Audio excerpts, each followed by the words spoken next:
Hola amigos, quiero compartir otro tema con ustedes. Estoy perdida. ¿Cuántas veces estuvimos perdidos en algún momento? Perdidos buscando alguna dirección sin poder hallar, o muchas veces después de un largo buscar encontrar. ¿Cuántas veces nos perdimos por ahí en un centro comercial? Cuando yo pensaba y recordaba si alguna vez estuve perdida, no lo recordé, pero sí me acuerdo que mi hija se me perdió hace poco en la playa, y fue una situación muy fea como mamá. Pero yo le pregunté a ella cómo se sintió ella cuando estuvo perdida. Y ella me dice, triste, mamá. Entonces me hizo reflexionar y pensar en no solamente cuando estamos perdidos, estamos como en medio de una incertidumbre, de no saber qué rumbo tomar, qué decisiones tomar. Podemos estar perdidos hasta incluso en nuestra propia casa, con nuestra familia o en nuestro trabajo. Estar como en una situación donde no saber qué hacer, estar perdidos. Mi hija me decía triste. A veces esa incertidumbre nos lleva a sentirnos tristes.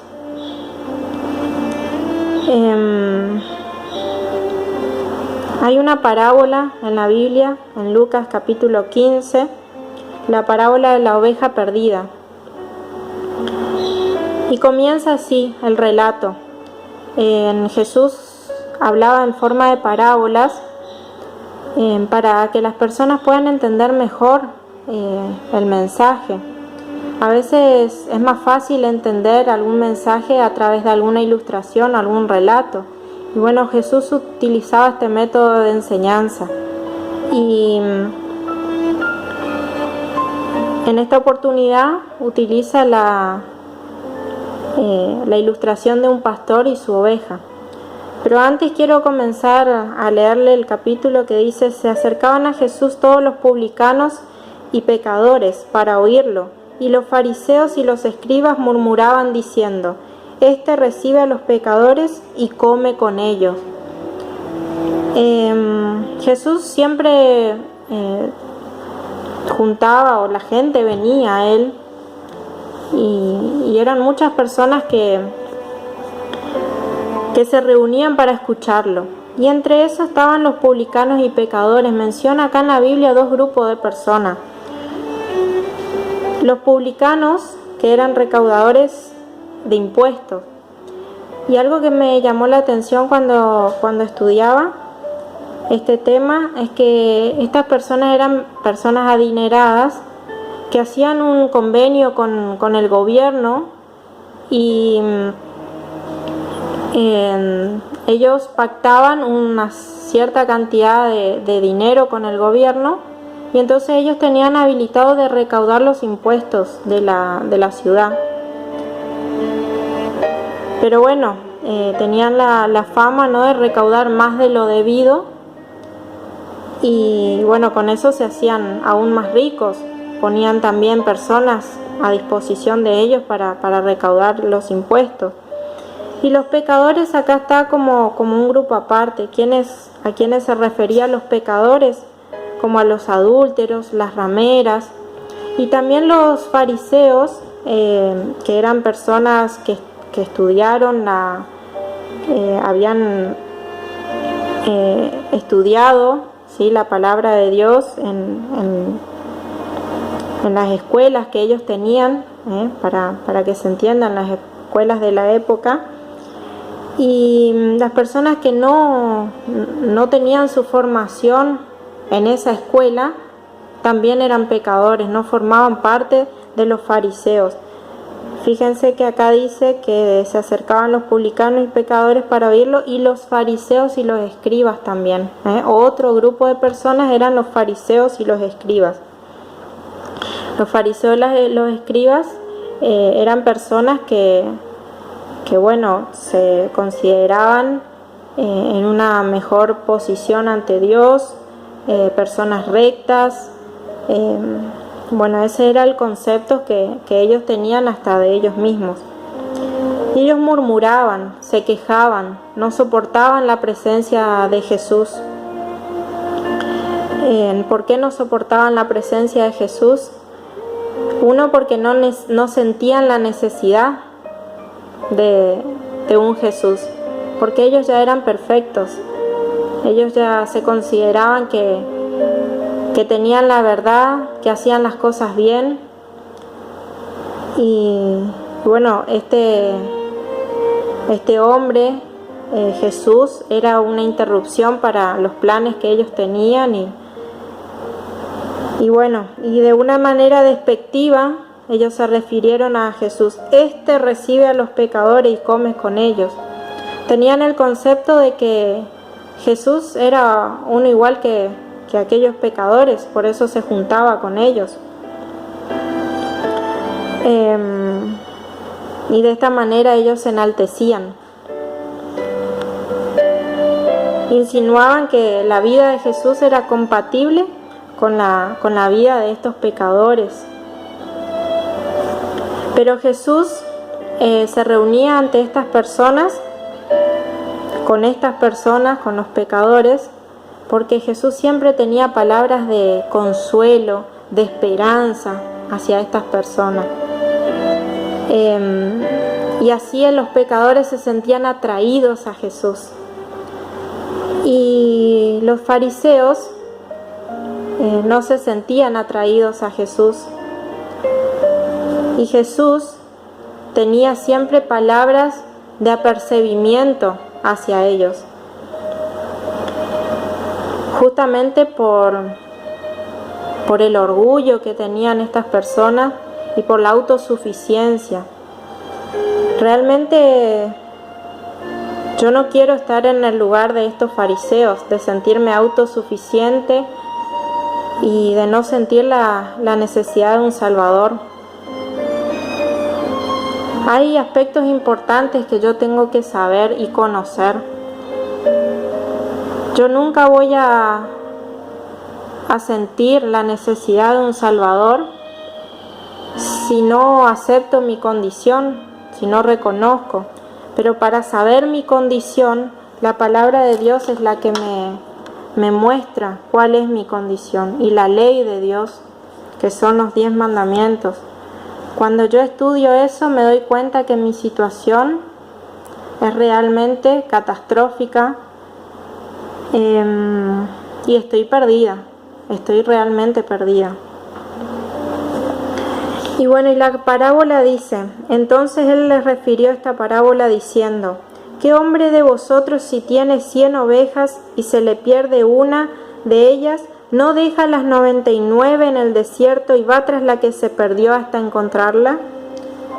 Cuando la encuentra, la pone sobre sus hombros gozoso, y al llegar a casa reúne a sus amigos y vecinos y les dice: gozaos conmigo, porque he encontrado mi oveja que se había perdido.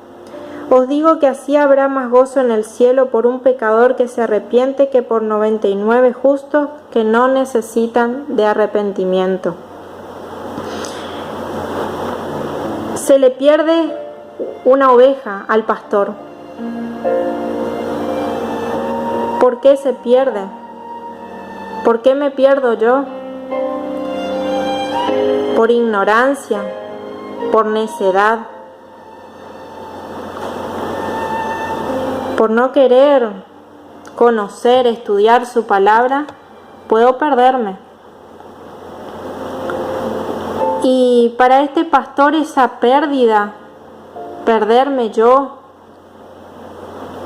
así como esta ilustración nos refiere a que el pastor es Cristo y la oveja soy yo, para el pastor significaba una gran pérdida. Entonces no podía dejar de buscar a su oveja. Era una pérdida económica para este pastor. Y dice que va en busca de esta oveja y le deja a las 99 en el desierto. Y quiero resaltar acá que el pastor las deja en el desierto no por ser descuidado, sino que en ese lugar el pastor sabía que no había peligro. Y va tras la que se perdió. Cuando la encuentra, la pone sobre sus hombros gozoso y al llegar a casa reúne a sus amigos y vecinos y le dice: gozaos conmigo porque he encontrado a mi oveja.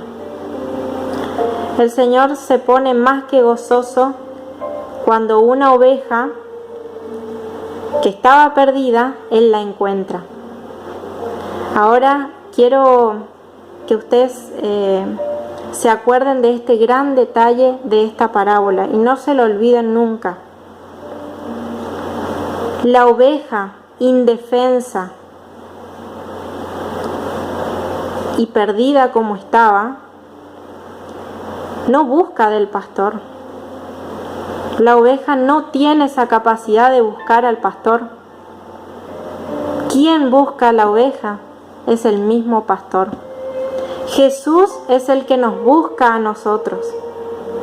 Yo no tengo la capacidad de buscar a mi pastor, pero sí tengo la capacidad de oír su voz, de oír su silbido y dejarme que Él me tome en sus brazos, me alce en el hombro y me lleve de vuelta con las demás ovejas y al rebaño. Realmente es un alivio y qué hermoso saber que yo no le busco, yo no busco al pastor. Estoy perdida, pero mi pastor me busca. Qué alegría y qué hermoso. A mí me llena de gozo saber esto, que mi pastor me busca. Juan 3:16 dice: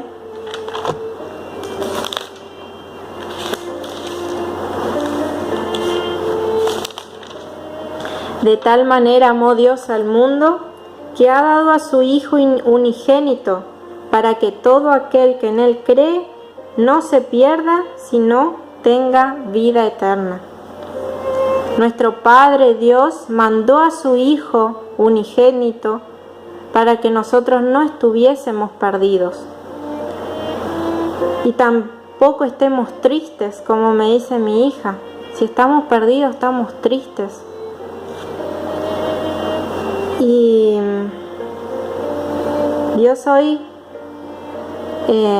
nos dejó en su parábola esta enseñanza de que nosotros no le buscamos, no podemos, pero Él nos busca. Así que me gustaría que medites en las formas y que puedas pensar en las formas en que Dios te está buscando. Dios busca a su oveja, de muchas formas está encontrarle. Y créanme que Dios persevera para encontrar a su oveja. Puede utilizar muchas formas, a través de una persona que nos hable, pero sobre todo a través de su palabra. Él nos busca, no quiere que estemos perdidos. Esta es la instrucción que nos dejó para que no estemos perdidos. Este es nuestro manual de vida. Y que a través de ella podamos tener gozo. Así que te deseo que puedas reflexionar en este mensaje y recuerda, Dios te busca, nosotros no le buscamos. Nuestra tendencia es apartarnos de Dios. Que tengas un hermoso día y puedas seguir estudiando la palabra de Dios.